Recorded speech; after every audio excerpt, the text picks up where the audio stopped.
chickens and working with them for 28 years. Is that right? Something like that, give or take.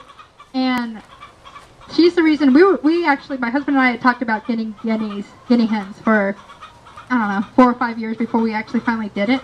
And then we were all ready to just go out and get our guineas, and we went and listened to Carol Ann and some other women speak at the Natural Gardener and give a chicken talk. And as we walked out, my husband was there saying, well, we got to get chickens too now. So that's what we did. We got some chickens and some guineas, and I can owe that all to Carol Ann and her great talk and information. That being said, Carol Ann's here on Boggy Creek Farm. They moved here in 1992. And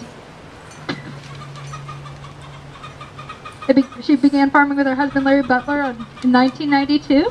Or in 81, I'm sorry. In Milam, and in 1992 they added Boggy Creek Farm in East Austin, which is here, and it's a USDA certified organic urban market farm. So, and Carol Ann's been raising chickens since 1982 and has never been without them since she started. So with that, we'd like to take a big warm welcome to Carol Ann Sayle.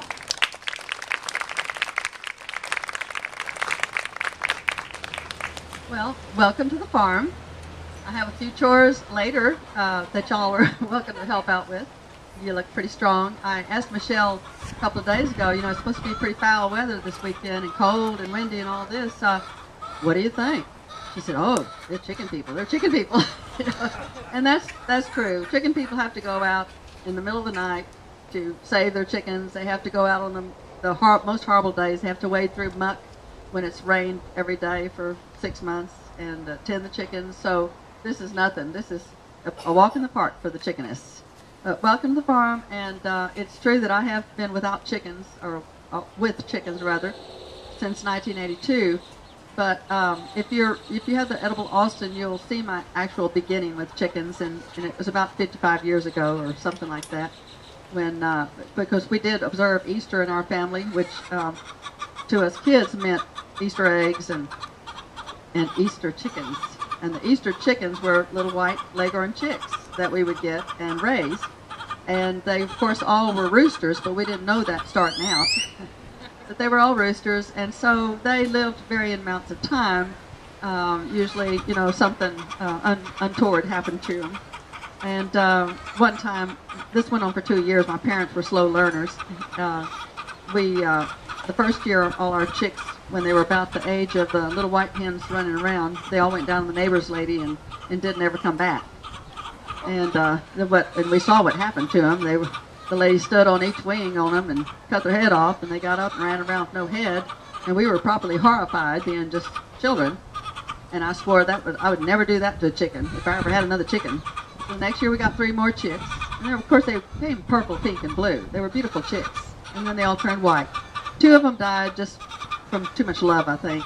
But one survived, and that was Chicky. And he would ride on the rear view, or the side mirror of my father's car up to the filling station. They'd get gas, and he'd ride back.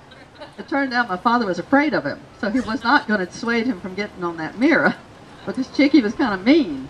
In fact, my little sister, who was 6 years younger than I, she had no friends. She could go to their house, but they would not come to our house because Chicky did not like sharp people and would chase them out and peck at them. So Chicky finally was so mean that when we'd go out to hang out clothes on the line, we'd have to take a broom with her and swat him off because he was just after us all the time. And although he did have an endearing trait, he would get on the seesaw my father had made and climb to the top and crow, and he was so big and heavy, he would bring the seesaw down, and then he'd do it again several times. So, but he kept on after us, and finally he got caught in a mouse trap on his water. And he showed up in obvious distress. And so he came up to me, and I took the mouse trap off of him.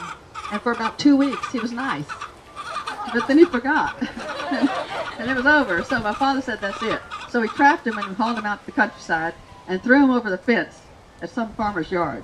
Now, I realize now, having a farm, that was really a slimy thing to do. It was very chicken.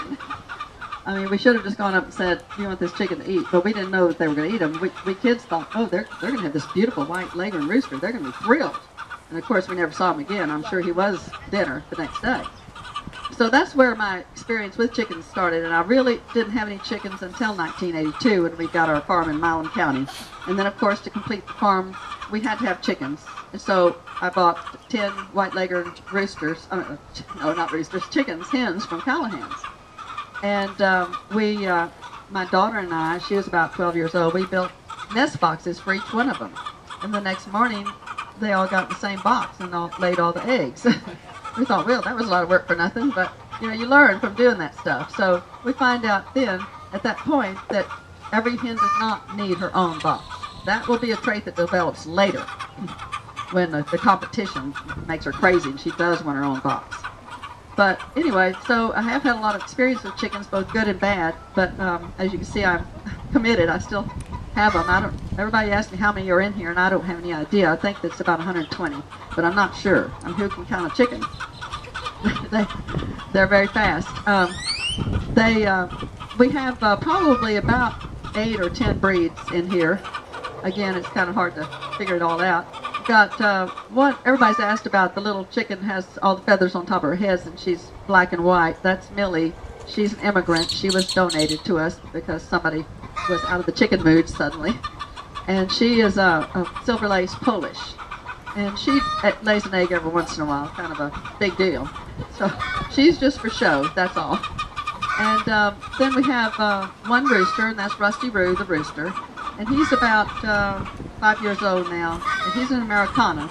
And I got him as kind of a protection in case that someday, because of all this NACE stuff going on with the government, USDA, that we wouldn't be able to buy chickens anywhere anymore. And I thought, well, everybody needs a rooster then to keep things going for us people that are on the dark side and in the alleys with chickens.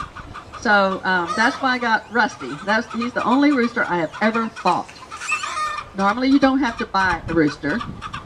They just show up. You thought you had a hen chick and then it crows. And even if you do have a hen for, say, 8 years or so, you may go out one day and that hen has turned into a rooster. And this is the latest thing I've learned in chickens. I have one hen that was a really beautiful production red hen. She laid many fine brown eggs. She's about she's 8 to 10 years old, maybe even older. And last year she developed a big red comb and big wobbles and spurs on her legs, and now her tail is arching, blue-green feathers, shiny brown feathers on her back, and this tail, of course, has a feminine twist to it, though. It's kind of lacy at the ends. But you'll see her in there. She's very big. She's not aggressive. She doesn't the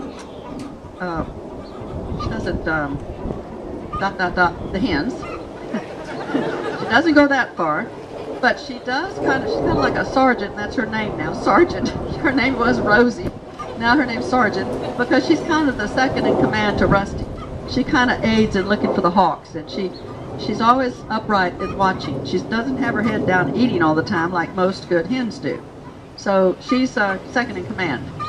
And then, of course, I got 75 young chicks last September, and that's the day that the rain started and the cold started. So my plans of having them out under the barn changed, and I had them on my kitchen table for 2 months because it rained every day and it's cold all the time. And so finally, when they were 2 months old, we moved them to that big cage right there under the barn when they feathered out. Because when you get baby chicks, you have to protect them. They're infants. Their bones are very, very delicate. They don't have their feathers on yet, and they get pneumonia lickety-split if you get them cold and damp. So that's why if you get them in the winter or in an improper time, you generally have to live with them. So the best time to get chicks is April through, it used to be through September. Now we have to change it to through August. The reason I got them that late was because all of y'all got chickens, and I could never find enough chicks at Callahan's. And I had to order them from the hatchery, and the hatchery was sold out too, because all over the place, feed stores were selling out of chickens like crazy. So that's why I was put off till September with my chicks. And the good thing about it is if you get chicks in late summer, you don't have to feed them as long before next February comes, because that's generally February is when the egg season starts. February to the end of June is really high season for eggs.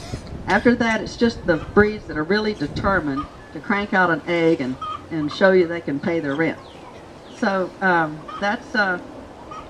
those chicks stayed in the house, and then when they'd moved out to the big cage, a lady came up on a Sunday, a nice day like this,